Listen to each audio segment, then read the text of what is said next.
বুকে হাত দেওয়ার দরকার নাই। হ্যাঁ, দুই এক সময় হয়ে গেছে, এটাতে কোনো অসুবিধা নেই, কিন্তু মুসাফার সাথে বুকে হাত দেওয়ার কোনো সম্পর্ক নাই।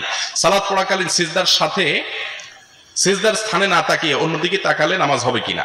নামাজ হয়ে যাবে, কিন্তু উচিত হলো নিজের নামাজের এরিয়াতে তাকানো, ডানে বামে না তাকানো, কিন্তু নামাজ হয়ে যাবে যদি অন্যদিকে তাকায়। ভিতরের নামাজে দোয়া কুনুত না পড়লে সালাত হবে কিনা?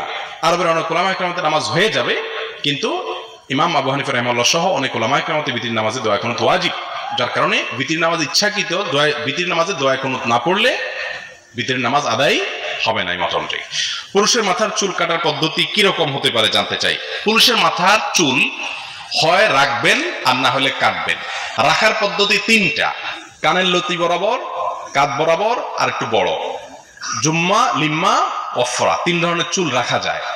আর যদি কাটেন, ছোট করেন, তাহলে পুরো মাথার চুল ছোট করবেন সমান করে, কিন্তু মাথার এখান দিয়ে কয়েকটা চুল রাখলেন, এদিক দিয়ে চাইছে ফেললেন, এদিক দিয়ে একেবারে জিরো মারলেন মেশিনে, এদিক দিয়ে একেবারে বড় বড় আপনার তাল গাছের আঁশের মতো।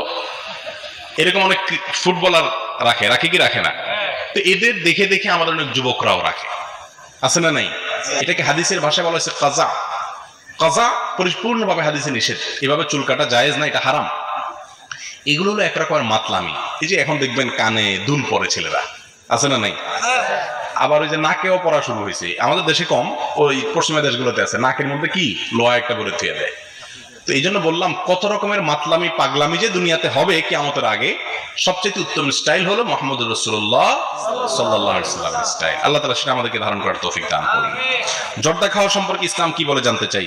ভাইরা আমার, জর্দার মধ্যে যেটা মিষ্টি জর্দা, বিশেষ করে এটা আমাদের চাচাদের মুরব্বিদের শোনা দরকার। মিষ্টি জর্দা যেটা শুধু গ্রানের জন্য খাইলেন, যদি ক্ষতিকর কিছু না থাকে, এটা জায়েজ আছে। কিন্তু তামাক যে জর্দা আছে, সেই জর্দা খাওয়া জায়েজ হওয়ার কোনো রাস্তা নাই। মুশকিল অনেক হুজুররাও খায়,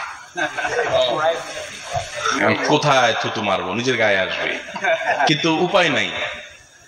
তামাক এটা সিগারেটের ভিতরে ভরে টান দিলে সেটা যদি না জায়েজ হয়, তাহলে এটা ডাইরেক্ট চাবায় খেয়ে ফেললে তো ডেঞ্জারাস ব্যাপার হয়ে যাবে, ঠিক না বেঠিক?